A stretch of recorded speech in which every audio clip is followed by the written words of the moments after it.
For anyone who works for themselves, I extremely recommend getting that social time in. And it's hard because, especially since like COVID and stuff, everyone has just been homebound and been used to that and being okay with that. And depression has risen drastically since then because everyone's used to staying home. And we do need that for our soul. Again, like our mind and body, we provide for in wellness, but what about our soul?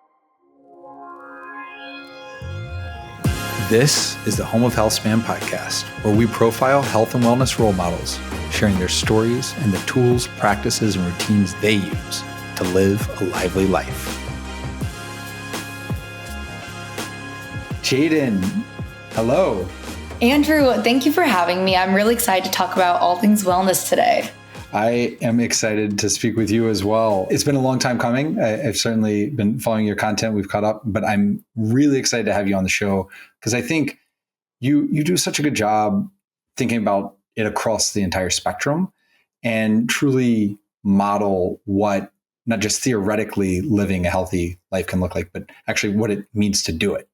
And in that, I mean, it starts from the morning when you wake up. Can you share a little bit about your morning routine? For sure. So wellness is a whole. Of course, it's not just one thing. You can't just take one supplement and be like, check, done. I don't need to do anything else. Wellness starts from the morning you wake up to go to bed. It's how you live your lifestyle.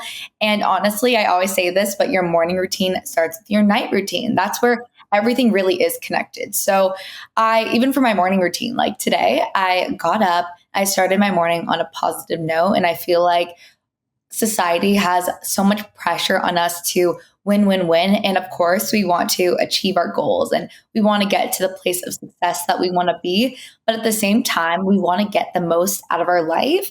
And which I think is very similar to what you say about your podcast and everything, where we really want to get the most out of our life and not just how long can we live. So of course, the mix of it both. But I think it's really important to start your day off for you and not necessarily for work or for your career, because everything in the end, it's you. So whether that's meditation in the morning or reading your favorite book, doing something away from necessarily work or career related things can really help you perform the best in your careers and in your goals. So when you said you started this morning really positively, what was it that you did to make sure you had that, you were controlling what's coming into your mind and that intent? Definitely. I feel like I'm someone who I do as much as I can for wellness, but again, I'm realistic and I like to be realistic to other people. I don't have the time to journal 5 pages in the morning, but what I do have time for is a little journaling. And for that, like I use the 5-minute journal, Brand Intelligent Change, my favorite journal, because it takes literally 3 minutes in the morning and then 2 minutes in the evening. But that little bit of gratitude and setting your intentions for the day can cause you to start your day on such a positive note. And I feel like even something as simple as that is so helpful. Another thing I love to do is just try to meditate in the morning. Again, I don't have a lot of time in the morning, so it's not like I'm going to spend hours in the morning. If someone can do that, that's great. But personally, I don't have the time for that. So for me, even if it's 5 to 15 minutes, that little bit adds up. And every single day, that little bit that you take for yourself in the morning will pay dividends in the future and how you perform for your work. It's so true. I read a book, I can't remember if it's on meditation or mindfulness, and their whole point was a single mindful breath in the day is infinitely better than 0. So don't set your bar so high of saying, hey, I can't do an hour, so I can't do anything, right? Just 5 minutes of that quiet, that stillness, that peace with yourself to set that tone. Do you use an app or how do you meditate? How did you get into it? Yeah, so I've tried the Calm app a few times, which I really enjoyed. I've tried the Open app, which is my current favorite. Okay. But also you can search up, there's free things like on YouTube or on Spotify, like guided meditations, or if you just want to put music on and just, zone out and meditate, it can be free and it doesn't have to always cost money, but there is really helpful ones like Open and Calm. Yeah. I mean, it's like so much else that you can go play baseball or basketball for free, whatever it is. But having a professional coach, you're probably going to get better faster. And so with meditation, these other things, if you can access some of that, I'm sure that helps. Okay. Yeah. So that mindfulness, it sounds like you really start your day with it. You have the journal, you have the meditation you try to get in, and even at night, you bookend the day, you get that extra 2 minutes. Is there anything during the day that you kind of step back and say, okay, my mindset, maybe I'm getting a little stressed right now, I'm going to do this breath work or anything like that? So for instance, again, it's prevention before the problem. It's like we burn out, and that's something, especially in today's day and age, like we all are burning out. There's too much stress on us, and there's way too much stress for us to handle. And we don't even realize how stressed we are until we realize, oh, I'm burnt out. And you want to avoid that. And of course, sometimes it's unavoidable and we didn't realize how stressed we were. But again, prevention before the problem. So even taking time between work or between calls and being like, okay, let's collect myself. And it's so easy just to want to go grab your phone between meetings and calls and be like, let me go TikTok scroll. Let me go scroll on social media. And trust me, I am guilty of it. We all are. Like it's second nature to go look at that. But at the same time, we do have to pull ourselves out of it. And again, do stuff for ourselves, because those things that we do for ourselves is going to show how we show up for ourselves. It's gonna improve how we do our work, how we set our goals, and how we achieve those goals. Even things like I said, just doing breath work throughout meetings and calls. And something else I love to do is just journal throughout the day. I can write one little thing throughout the day, even if it's like a few sentences. That little notes, just get it out. It leaves your mind, and then you can start something new. Because sometimes you're just like, you're angry about something, or you're sad about something, or you're just emotional, or maybe you're just not, you feel lost and stuff. But those little things, just getting it out on paper allows you to release it and let it go. How did you come to that? Because there's hard science behind that and why it works. Did you know that, or was it something you just said, hey, I'm doing this and it seems to work, and you came to it intuitively? For sure. And honestly, like to me, it came really organically. I feel like it started with me just, ranting to people, being like, oh, this, like feeling, just explaining how I'm feeling. And I'm like, okay, first of all, my mom or whoever, no one deserves to hear all my ranting. Of course, it's good to go back and forth and share how we feel and just get it out. But sometimes we, have so much on our mind, and it's easy to just want to say it and not even want to hear feedback to it. So you just kind of need to let it go and let it out. And, if we're in a public situation, we're not going to just start ranting to ourselves out in public. You'd feel like uncomfortable doing that. So just as simple as opening your journal, writing a few sentences down, or even doing it in your notes app, saying something to yourself to just get it out, lets you leave that in the past and move forward. And I think that's very important, especially when trying to push through the day. And specifically that physical writing with the journal, there's something about the brain's connection with the hand when you, different than speaking it, different than typing it, when you actually physically write it, how it does transfer that cognitive load that just 100%. Frees you up. Yeah. Definitely. Wow. Okay. That's amazing. Yeah. You mentioned your morning routine actually starts with the night before, right? You start your day with how you end the day prior.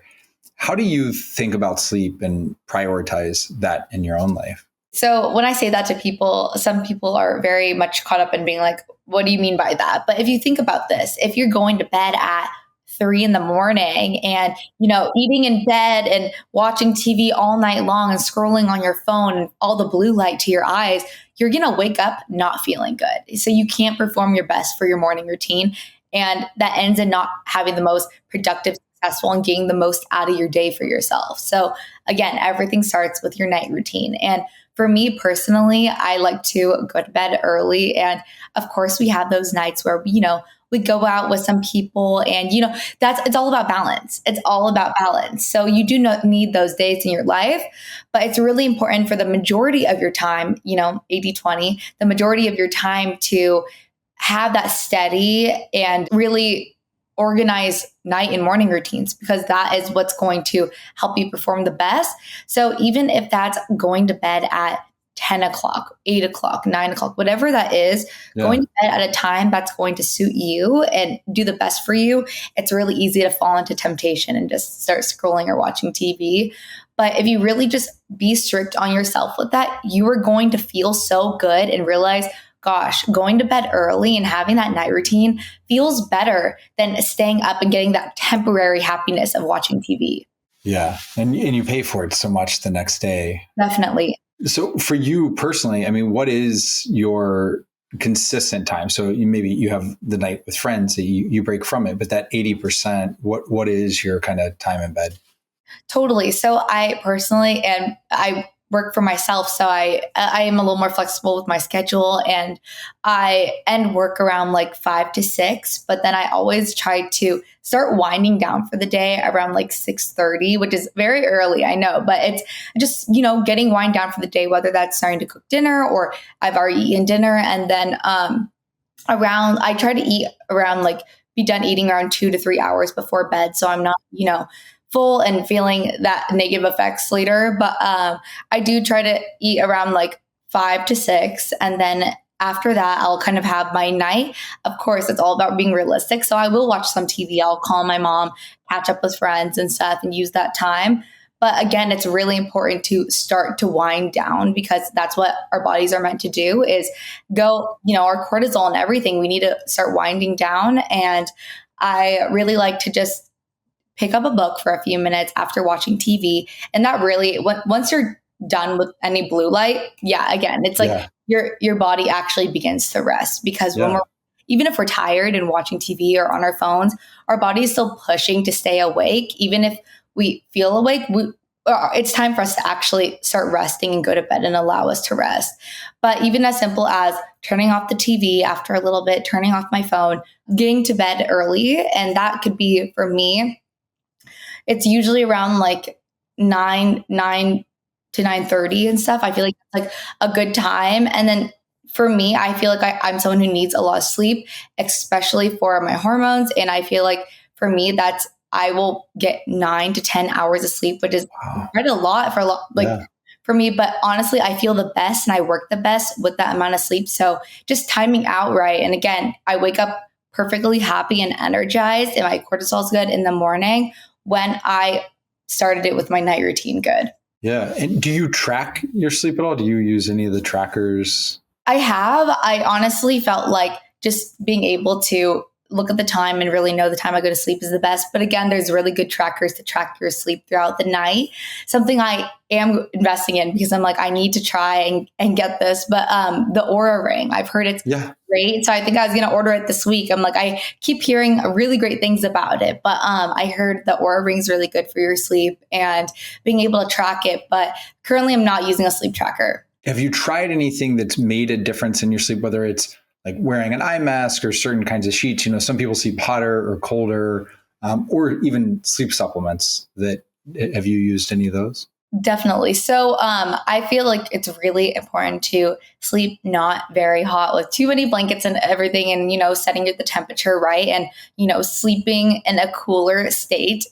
It's scientifically shown to have better sleep. And something for me is magnesium. I swear by magnesium. And I feel like that's something where a lot of people now it's, getting the recognition it deserves, but it's a supplement that I really think is important for honestly everyone. We're all deficient in magnesium, but at the same time, it's something for some of us really, really need it. We didn't know how much we needed it until we, start supplementing it. And then our sleep is just significantly better. And not only that, is we see the effects is how we feel throughout the morning and the day. And then we have more energy, so we burn it, so we sleep better. And then, it's this virtuous cycle. Yeah. It's the whole thing. What kind of magnesium do you take? There's triglycinate, biglycinate. They're all different forms. Do you take pill form? Do you take a powder? What kind of magnesium do you do? Yeah. So I've taken magnesium L-threonate and glycinate. So I've taken a few different strains of it. And I know there's some that are better, for your stomach. And I'm someone who has suffered with stomach problems in the past. So I've dabbled in all different kinds, but I feel like it really just whatever works best for you. Some brands I really like is Symbiotica. That's a favorite. And then I also love JS Health. That one I've taken for a while. And those are my top two favorites. And do you take that just before bed, like post dinner, pre-bed is when you take your magnesium, or when do you do that? Yeah. So I sometimes change it up throughout the day, whether it's a packet or if it's, a pill form. Okay. So a capsule form, I usually will take more mid throughout in the getting into the evening time. But then if it's a liposomal packet, I'll usually take it more like, okay, I'm starting to get closer to bed, because sometimes those hit pretty quick. Yeah, they get in the bloodstream a little quicker. Definitely. Yeah. And so are you light sensitive, noise sensitive, anything like that you say, hey, besides the cool environment, these are the other things that kind of create my sleep haven? Definitely. So I'm someone who I do not like to sleep in silence, but thankfully I actually do live in the city. So it's kind of, I get that the sirens, the horns and everything. So I do get that noise, but I feel like something that a lot of people don't realize is when they're struggling with sleep is it kind of has to do with the noise too. Sometimes we can't settle down with it being silent, which you would think it's the opposite way around, but some people need that, white brown noise to kind of, put them to sleep. Or even if you just put on like a sound bath music, it's as simple as searching up on Spotify, like sound bath music, and that can really help you wind down. Also, something I really like is the Hatch alarm clock. I have that and it really, really helps my sleep. It plays music as you go to bed, and winding down, you can pick which music. Okay. And it's not like pop music. It's like sound bath music to really allow your body to rest. And then it also wakes you up with not a sounding loud alarm clock, but instead it wakes you up very light and quiet, but it still wakes you up when you have to wake up, but it just does it so your heart's not racing right when you wake up and, and messing up your cortisol. Definitely. I was a swimmer, and so we'd get up crazy early. And I just remember it must have been a spike in cortisol, just the anxiety I would get at the dead sound just before you could hear it turned on before the buzzing went. And my brain would just go to this very uncomfortable place. And I'm sure that gave you like such it just started your day off and more of like, fight or flight. Exactly. Fight or flight. Yeah, for sure. You mentioned you've had stomach issues in the past. What does your nutritional routine look like now? I mean, it's something you're clearly very thoughtful about. Definitely. I feel like something that I lacked a lot in my life and back a few years ago when I was trying to figure out my stomach problems was a good probiotic. I feel like I would take, once in a while a probiotic when, I was taking an antibiotic maybe prescribed. You hear take a probiotic, but I never realized how important it is to take care of your gut, and your gut is connected to your brain and your mind, how you feel. It's everything. It's honestly, to me, the root and the start to everything. So I started taking a really good probiotic. My personal favorite is the Symbiotica one. I feel like I've done really, really well by taking that for a few years now. I love, collagen. I think collagen is super important. I love using bone broth, and I of course, like collagen powders are great too, but I feel like getting it straight from bone broth is super important from the gelatin. And I feel like it really just lines the coating of your gut so nice, and especially have it in the morning on an empty stomach. Okay. Do you have is there like a local bone broth place in LA that you get it from, or where do you do? Definitely. So I feel like anyone can really find it at the farmer's market, depending on where you live. And if you don't find one at the farmer's market that you really like, I feel like it's really good or if they don't carry that at the farmer's market where anyone lives, it's really good to even go look at as simple as your local grocery store. Most likely they have a bone broth.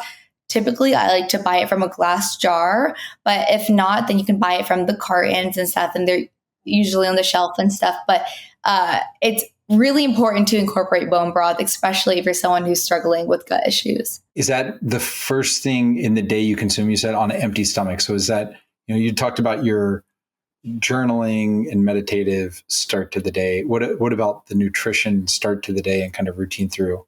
So I really actually start my morning with water and Celtic sea salt. I'll actually add in like some cucumbers too to really get, the electrolytes. And I think it's super important because we crave salt throughout the day. And I think it's important to supplement that in our drink to get the amount of minerals we need. So I start off with Celtic sea salt in my water in the morning. And then that's where I move into the bone broth. And then after that, I usually kind of start my morning a bit, but I feel like I think fasting is great, but it really depends on the person. To me, I used to fast a lot, but my needs currently, I need to eat in the morning. So I usually eat in the morning within an hour of waking up. And I'm not just eating a sugary food and stuff. Like you have to have something that balances your blood sugar. So whether that's starting your morning with eggs or maybe a high protein yogurt, a cashew yogurt, Personally, I'm not a huge fan of protein powders. I think they're great for some people. I don't tolerate them that well with my Okay. issues I've had in the past. So I personally love to have protein in the morning and healthy fats. So whether that's avocado toast on like a good sourdough bread. So you have in the past, but you don't fast now. You do the Celtic sea salt with the water, cucumber, then the bone broth. And then within an hour, you have a balanced kind of healthy fat plus protein breakfast.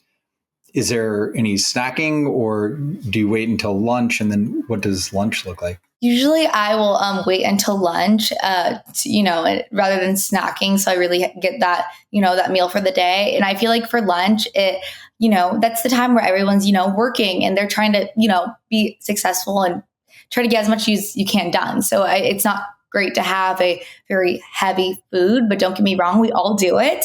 But personally, I really enjoy another high protein thing, healthy fats, and getting enough fiber. People don't realize how important fiber is in their diet. So whether you're getting that from a high fiber bread or high fiber crackers, fiber is super important, oatmeal. But for lunch, I'll usually have a organic salad with protein, or I'll have something. It really just depends on what I had for breakfast that morning, but something that always has healthy fats and protein in it. Well, and then, I guess the plants from the salad are going to have a lot of that dietary fiber. Definitely.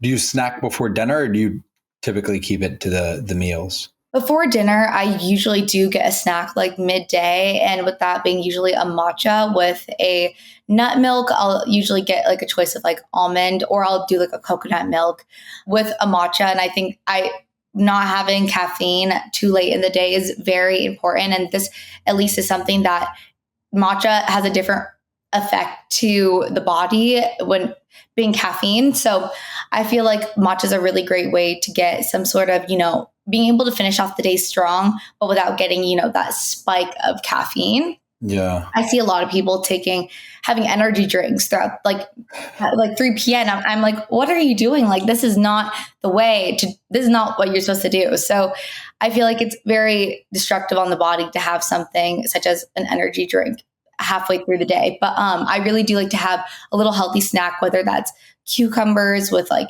salt and then like a side of, an avocado. Really depends on what type of snack, but even something such as popcorn, again, I love fiber. I really, really push fiber on people. So I think it's really good to get an organic, non-GMO popcorn as well. You bring up a good point on the caffeine side, because I think there are going to be a number of people who say, oh, well, no, I can drink black coffee at dinner and I fall asleep fine. But I think without the sleep tracker, one, you don't know the true quality of your sleep. And if you're stealing from your REM sleep or your deep sleep, non-REM sleep, that could be a real problem in terms of early onset dementia and everything. But then separately, you don't know the but for that. Hey, if I went a couple months without caffeine, what would it look like if I didn't do this? Yes. And that's like so much, I think, of what you're saying of if you're used to just having an alarm or used to just picking up and going straight on social media when you wake up, you say, oh, but I'm fine. You don't know the difference of not waking up with that cortisol spike and what that would feel like day to day and how it would impact everything else. And so just hearing from people like Jadyn who've really, very thoughtfully experimented with this and kind of honed what your life looks like, I'd encourage listeners to experiment as well. Try some of these different models of what these people are doing. And dinner, right, you said very similar, the thoughts around the lunch, not too heavy. You're trying to digest before you go to sleep. Protein, fat, some fiber. Is that fair to say? Exactly. So usually it's just trying to get all, the healthy food groups throughout the day. But back to what you were saying really quick, I think it is really important for everyone is different and trial and error. And sometimes you don't know the destructive things that you're doing to your body until you're out of it. And I feel like sometimes we're wrapped up in, what we're doing and we think it's normal because, we're getting through the day. So it's normal if we're having 3 energy drinks or even 1 energy drink throughout the day. And we think it's normal until we're out of it and we see, oh my gosh, my sleep is so much better. I feel so much better.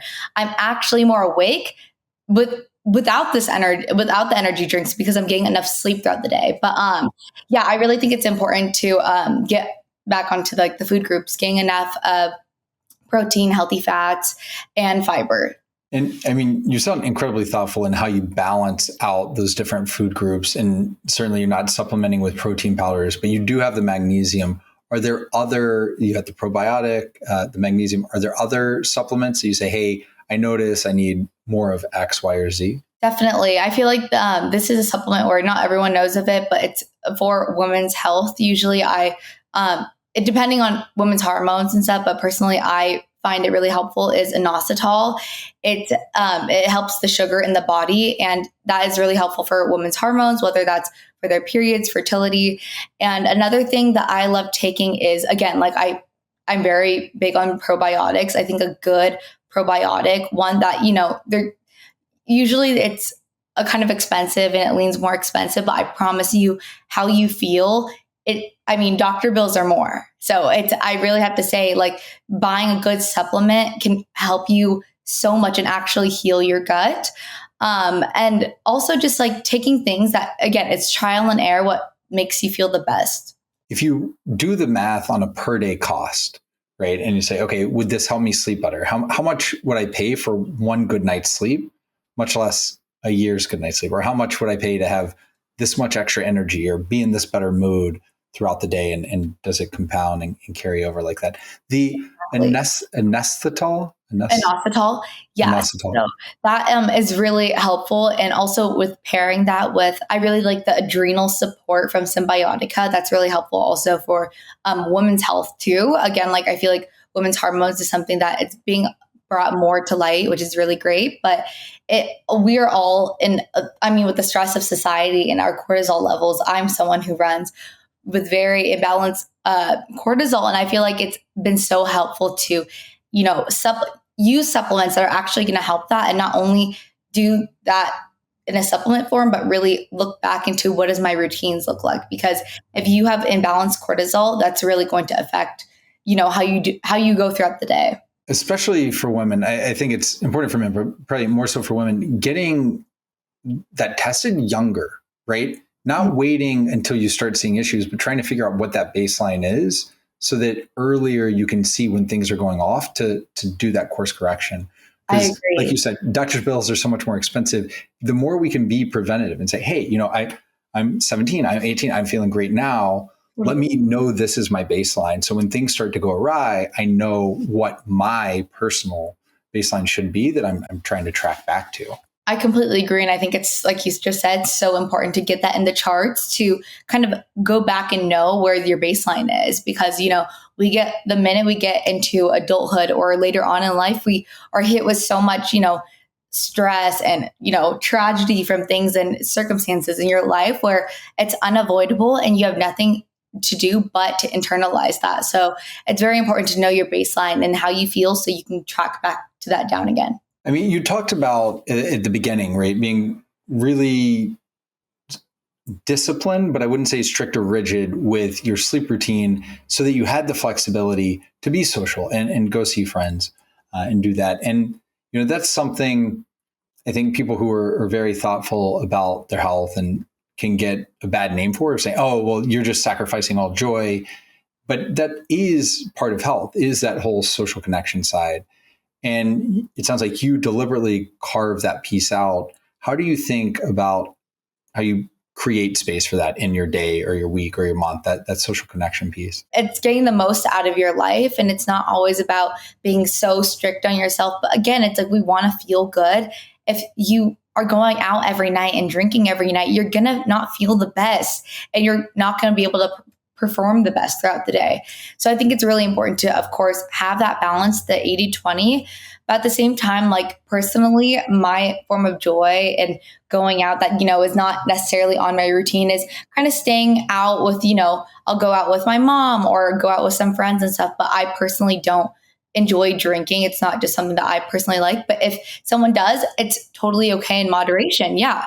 But I think it's really important when you do this and you've gotten that socialness, because you need that for your life and happiness, because that feeds your soul, even if it's not feeding your body or your mind necessarily. It really does feed your soul and you do need that. But at the same time, supplement that for when you get home and knowing that, okay, tomorrow I'm going to get started back on my routine again to feel good. Because if you kind of just have that cycle every single day going out, you're not going to feel good. Yeah. So you work for yourself and you have a pretty early routine that you're trying to shut down pretty early. During a normal day, are you out? Do you try to get some of that other human interaction, like the matcha, for example? Is that something you make at home, or is that one of your kind of routines? Say, hey, at this point of the day, I like to get up, I like to walk out, I go to this local shop, and it's just part of my routine. Do you have things like that? Definitely. For anyone who works for themselves, I extremely recommend getting that social time in. And it's hard because it's easy, especially since like COVID and stuff, everyone has just been homebound and been used to that and being okay with that. And it's great to be able to work from home. And I mean, everyone's lucky if you get to do that. But also at the same time, it's shown has the depression has like risen drastically since then because everyone's used to staying home, and we do need that for our soul. Again, like our mind and body we provide for in wellness, but what about our soul? We do have to get out. We do have to have that social time. So for me personally, whether that's me go getting a matcha or a coffee and seeing some friends and talking for a little bit, that little bit feeds my soul and gets me out of the house. Another thing that I think is really important is just taking a walk with someone. It's as simple as taking a morning walk with someone and just catching up. It doesn't have to be 3 hours long. It can be 30 minutes. It can be 30 minutes of just catching up and getting to see someone. And let's say you are fully strapped down. You have so much work to do throughout the week. You can also have a work date. I always have work dates throughout the week, and I will meet up for matcha or coffee with someone and just work on our computers. We'll be dialed in, but that allows you to still get out and get that social time.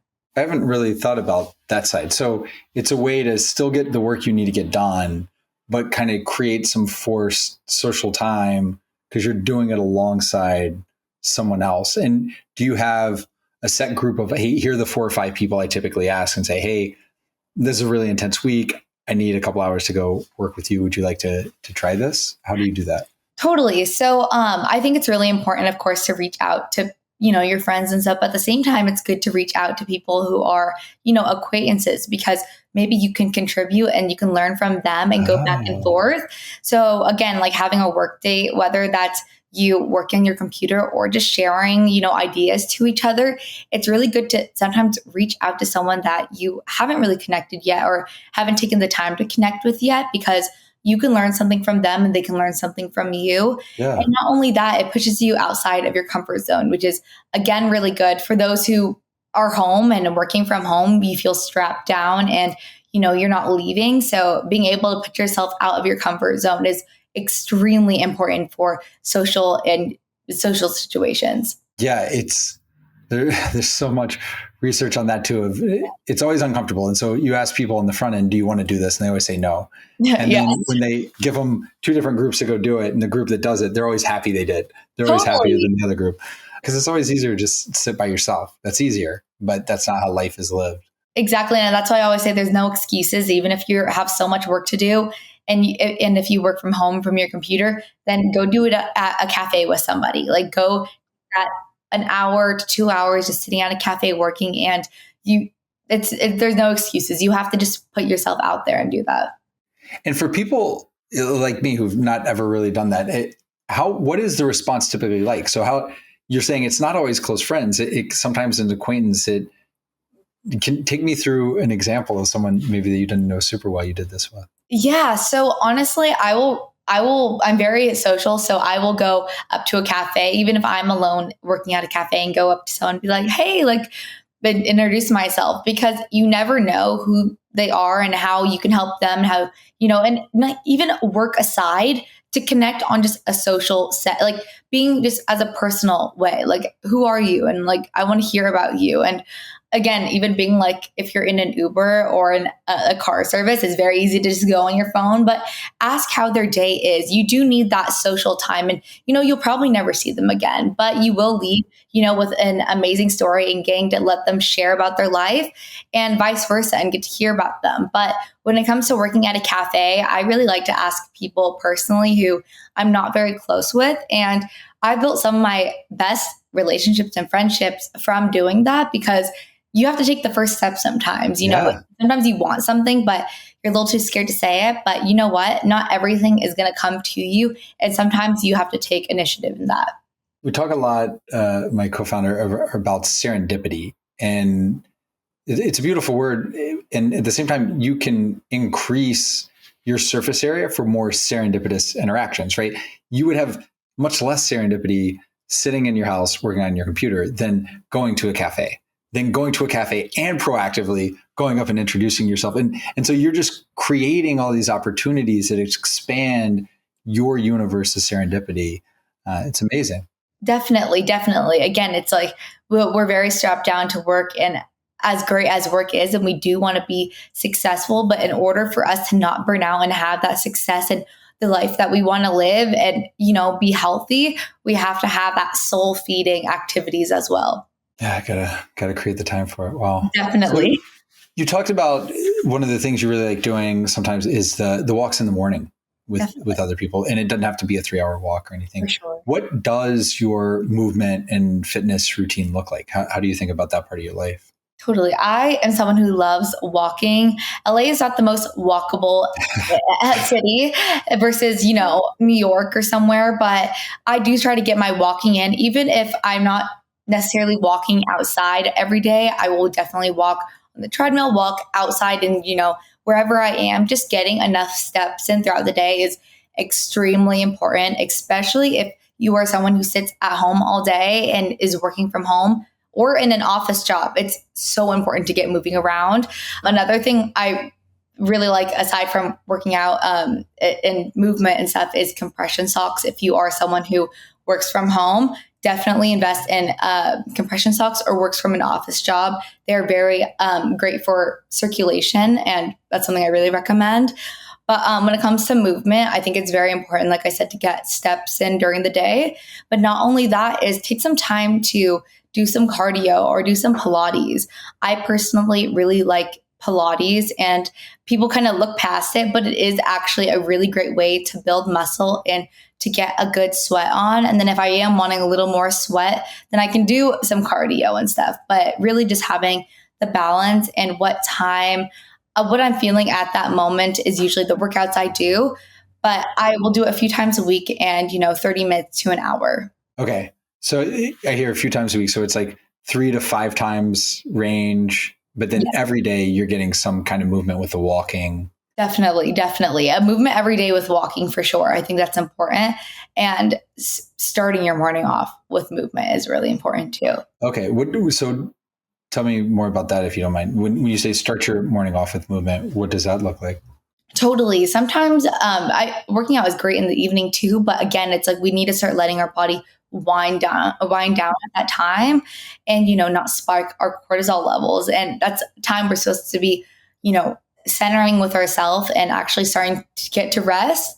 So as much as I do, of course, love an evening workout, I think it's very important to start your day off with morning movement, especially if you're someone who runs with excessive high cortisol in the morning. We do want our cortisol to be the highest in the morning, but if you have too much of it, it can cause stress and anxiety and build up all throughout the morning, and you can feel so anxious then throughout the day. So just getting rid of that excess cortisol that you may have is really important, which is why I do love a morning workout. And so usually I'll just get out my Pilates mat. I'll do some Pilates workouts, whether that's watching it from a YouTube video or just doing it from, my own routine from home. I think Bala bands is a really good workout equipment. I love Bala weights, very great, especially for, trying to build on, like, be lean, but at the same time get some muscle. So I think Bala is a great brand if anyone is interested in Pilates weights.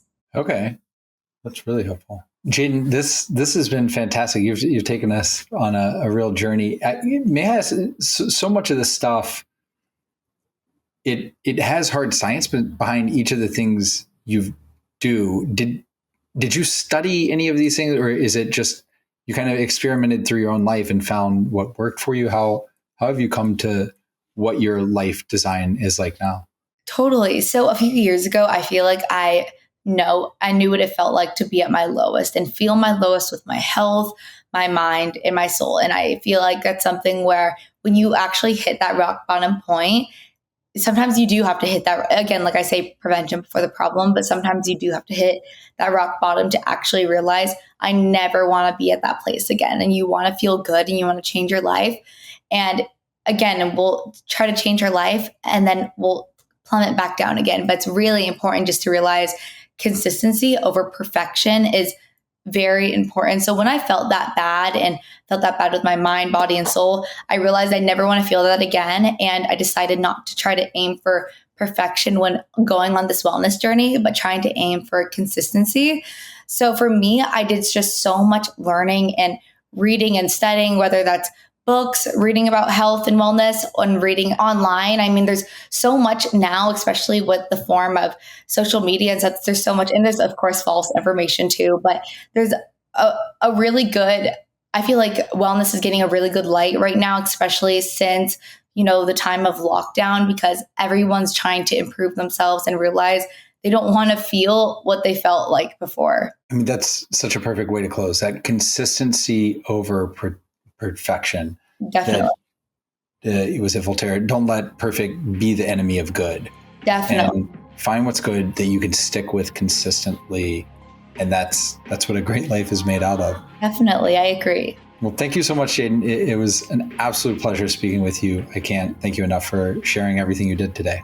Thank you so much, Andrew. I really appreciate this, and I loved our conversation, feeling so motivated, and thank you.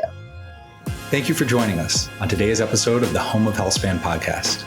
And remember, you can always find the products, practices, and routines mentioned by today's guests, as well as many other Healthspan role models on alively.com. Enjoy a lively day.